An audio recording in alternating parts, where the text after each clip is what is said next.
You're going to need them. Now, this story I heard maybe 5-6 years ago, but I heard it again today. And it hit home even more today than it did back then. There was one time a guy, he had 3 friends. One friend was like his best friend. He spent all the time with him. All the time, they'd go on vacation together, they'd go to work together, they'd hang out together. Best friend all the time, they were together. Another friend, they weren't as close, but he was with them a bunch of time. The third wasn't really a friend. He was like an acquaintance. He would visit him once in a while. Once in a while, whenever he didn't have anything to do, whenever the first guy was busy, the second guy was away, all right, I'll hang out with the third guy. So this is 3 friends that this guy had. Now one day this guy gets into trouble. Oh, here we go. Oh, okay, Baruch Hashem, Satan left. We had technical difficulties. So one day the guy gets in trouble, and he's scared. Why? Because they got into a major problem, and it could be that he can go and actually get death penalty. I had a friend, real life story, was a major executive in a big energy company. Made a fortune, hundreds of millions of dollars. Retired thinking that he's on top of the world. He's in his prime. Has tons of money in the bank, more than what he knows what to do with.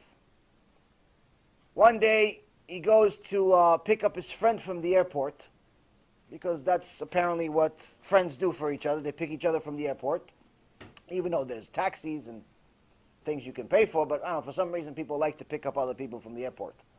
By the way, if I ever come to your town, don't pick me up from the airport, just, if you want, pay for the cab. It's a complete waste of time to pick up people from the airport. It's double way you waste time, and it doesn't cost any less. You still have to pay toll, you still have to pay parking, you still have to pay gas. I don't know why people do it. But anyway, such is life. People always ask me, oh, can you give me a ride to the airport? No, I'll give you money. Give you money for the airport, whatever it costs, I'll pay for the cab, I'll never take you to the airport. No, but what? No chance. Why would I waste 3 hours of my life taking you to the airport? I just got to pay a guy, takes me 30 seconds. You're in the airport. Save myself 3 hours of my life. My 3 hours are worth more than the $50 or $100 that they cost.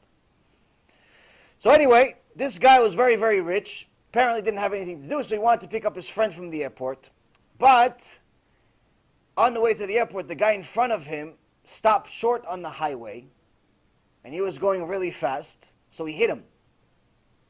He hit him in the back, stopped, pulled over, he got hurt, then they go to the front of where the guy is. The guy that stopped short in the highway died. Old man died. Now what's the case? Did he die before he hit him, and that's why he stopped short in the highway? Oh, thank you, Skene Mitzvot. Or did he die from the hit? This was a major case that took millions of dollars, tons of time, and everything was on the line for this guy. So all the money in the world that he had was worthless now. Why? He could spend the rest of his prime years in jail. Because they were trying him for murder. They were trying him for murder. Oh, Baruch Hashem, he got released, everything was good. He got, they determined that the guy died before he hit him.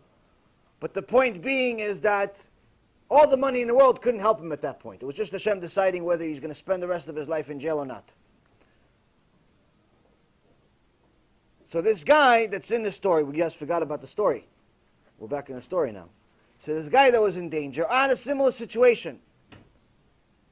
He's in danger, and he calls his friends. First guy calls his best friend, the one he's hanging out with every single day, for years. It's like, hey buddy, listen, I have this big case. I got a trial. I don't know what's going to happen. I don't know if they're going to convict me. I don't know if they're going to... I didn't do it, I promise. But I need some support, some moral support.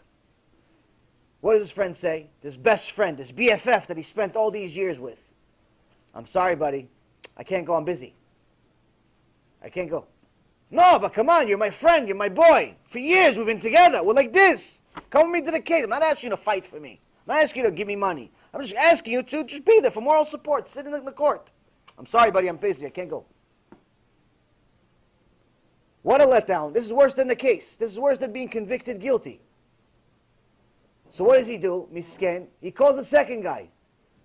The second guy that, he hung out with once in a while. He says, listen, My friend didn't come through. Can you help me out? Can you give me some moral support? Can you come with me to my big case? They may convict me. I may be guilty. I may not leave. It's a problem. What does the second guy say? The second guy says, listen, I can come with you, but all the way to the courtroom. Once you get to the courtroom, I'm leaving. I'm not going inside. I'll give you a ride to the airport. I'll give you a ride to the airport, but I'm not going inside. I'm not flying with you. I'll take it. What are you going to do? I'll take it. But I still need somebody to give me some like chizuk when I'm in the court. I'm crying, something. So what does he do? He calls the guy he hasn't talked to in months. The guy that he was an acquaintance with. Once in a while we'd visit him. Hey, listen, I'm in trouble. Hey, we're in trouble? Where are you? I'll be there. No, I got a case. No problem. I'll be there. Tell me where it is. I'm there. I'll be with you throughout the whole case. I'll even vouch for you. I'll write a letter for you.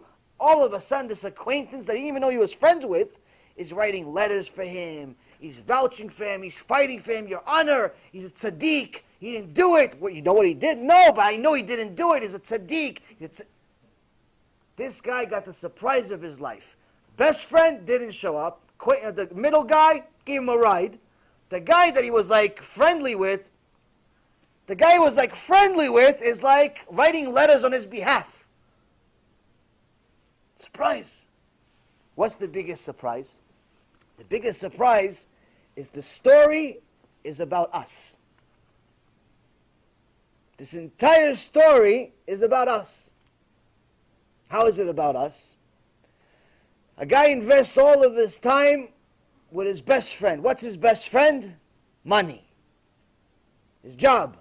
Every day he chases money. Every day he goes to the drugstore and sells drugs. He goes to the muffler store to sell mufflers. He goes to the diamond store to sell diamonds.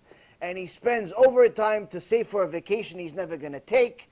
And he spends extra time to build a company he doesn't need. And he spends extra time to build another house that he doesn't even want. And he's there overtime and overtime and overtime and overtime. He spends all of his time there. That's the best friend. But on Judgment Day, when a person goes to Shamayim, after 120, a person comes to Shamayim, Hashem says, I'm sorry, you can't bring your money with you. It can't come. What do you have? 1 million, 5 million, 10 million, 20, 30, 50, 100 million? It all stays behind. You can't bring it with you. All of it stays behind. That extra big house that you just built an extension for stays behind. The big bank account with the 401k next to it stays behind. That's the best friend you spend all your life with, right? Stays behind. It can't come to court with you. Who's the second guy? Second guy gave you a ride. That's the family. Family, you spend a little time with them, an hour here, an hour there, like you're doing them a favor. No, what do you mean? I was home for 8 hours last night. Yeah, but you slept 7.5. You ate dinner, you went to sleep 7.5 hours. You count that as being home? But they're going to give you a ride to where? To the funeral. Someone dies. They're about to meet their maker. What happens before? The body goes to the funeral. They're going to give you a ride to the funeral. It's the least they can do. It's the most they can do. They can't come with you to Shamayim. They can't come with you to Shamayim. But who's your best friend? Who's the guy that's vouching for you? Who's the guy that came through and you didn't even spend any time with him at all? Once in a while you did him a favor. That's Torah. That's mitzvot. Once in a while you did a mitzvah by accident. You created an angel. Once in a while you laid tefillin on time. You know, before 3 o'clock in the afternoon. You know, like on time in the morning when the rest of religious people do it in the morning.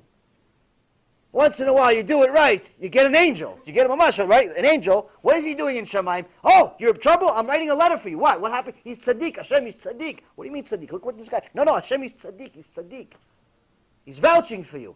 That's what this Mishnah is telling you. Rabbi Eliezer ben Yaakov is saying that one that you don't spend any time with, that's who's going to vouch for you. Your money, your family, your friends, your everything else, can't do nothing for you. Can't do nothing for you. Nothing. I heard a story 5-6 years ago. It hit the spot back then, but today it hit more.